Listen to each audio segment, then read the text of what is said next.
நான் C. Joseph Vijay எனும் நான்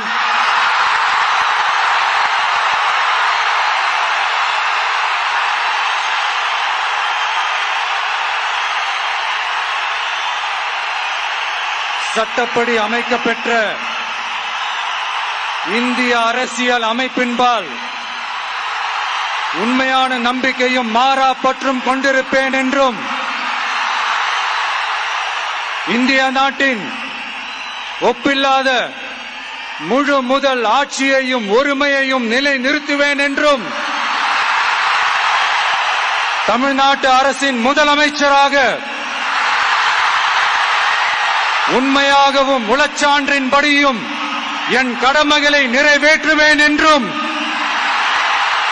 அரசியல் அமைப்பிற்கும் சட்டத்திற்கும் இணங்க அச்சமும் ஒருதலை சார்பும் இன்றி விருப்பு வெறுப்பை விலக்கி பலதரப்பட்ட மக்கள் அனைவருக்கும் நேர்மையானதை செய்வேன் என்றும் ஆண்டவன் மீது ஆணையிட்டு உறுதிமொழிகிறேன்.